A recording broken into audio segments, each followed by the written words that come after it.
হাজার হাজার কোটি টাকা নতুন করে হাসিনার সাথে মিটিং করেছে, ইলেকশনের আগে বড় বড় ফিগারকে এখানে অ্যাসাসিনেশন করা হবে, গুপ্ত হত্যা করা হবে। পুরো এখানে ভারতীয় আধিপত্যবাদ এখানে সব থেকে বেশি অ্যাক্টিভ আছে। এখানে আওয়ামী লীগের হাজার হাজার কোটি টাকা, তার সচিবরা, তার পুলিশরা, তার পান্ডারা সব রয়ে গেছে। আর্মির মধ্যে একটা বড় অংশ রয়ে গেছে, কোনো সংস্কার করা হয় নাই।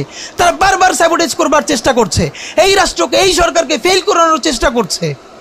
তো আপনি মুক্তিযুদ্ধের পরে যে ৩-৪ বছর এই রকম রাহাজানি হয়েছে, সেটাকে যদি অটকুন দিতে পারেন যে নতুন রাষ্ট্র গঠনের আগে এই ঝামেলাটা হয়, তাহলে এই যে নতুন বাংলাদেশের স্বপ্নের মধ্যে এইগুলোকে আপনি বড় করে মপ করে ফ্রেমিং করেন, আপনি এই জবান যে আপনার না, এই জবান যে দিল্লির জবান, ভারতীয় আধিপত্যবাদের জবান, সেইটা বুঝতে আমাদের পিএইচডি করা লাগে না।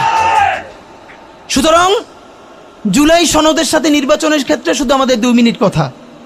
নির্বাচন হতে হবে। আমি একটু ভদ্রতার সাথে এবং শ্রদ্ধার সাথে বিনয় আমি জানাচ্ছি যে ভাইরা যেটা বলেছেন সকল দল মিলে আগামী 20 বছর নির্বাচন না হোক, না, এটা আমরা চাই না। আমরা নির্বাচন চাই। মানুষ গত 16 বছরে ভোট দিতে পারে নাই। মানুষ আনন্দ নিয়া শীতের সকালে বাচ্চা কাচ্চাকে কুয়াশার মধ্যে লাইন দিয়ে দাঁড়াই থাকবে, ভোট দিবে। আমরা সেই বাংলাদেশ দেখতে চাই। আমরা নির্বাচন চাই, নির্বাচন হতেই হবে। এই নির্বাচনকে বানচাল করবার জন্য দিল্লি থেকে শুরু করে আওয়ামী লীগ হাজার হাজার কোটি টাকা নতুন করে এখানে বিনিয়োগ করছে। নির্বাচন লাগবে। তবে আমাদের প্রশ্ন হলো, সেই নির্বাচনের ম্যান্ডেট হবে কি? এখানেই আমাদের কথা। কোনো ধরনের আপোষ ছাড়াই নতুন নির্বাচন হইতে হবে জুলাই সনদের ভিত্তিতে। এইটাই আমাদের কথা।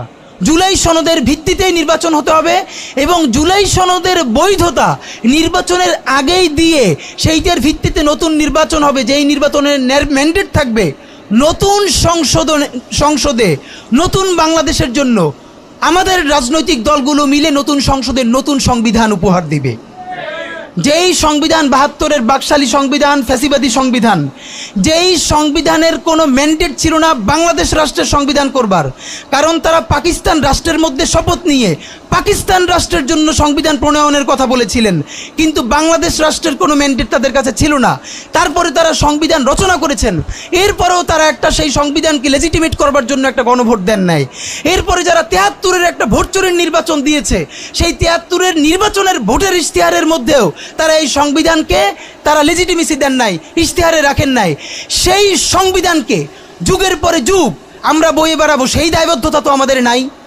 এবং সেই সংবিধান কেমন ফ্যাসিস্ট সংবিধান করা হয়েছে, যেইটার সাংবিধানিক ভিত্তি দিয়েই আপনি একটা কথা বলতে পারবেন। এই যে সবাই বলে আইনের কথা, বলেন তো পারলে একটা কথা, হাসিনা কোনটা বেআইনি কাজ করছে? না, হাসিনা একটাও বেআইনি কাজ করে নাই। সে সমস্ত হত্যা, গুম, খুন এই সংবিধানের আইন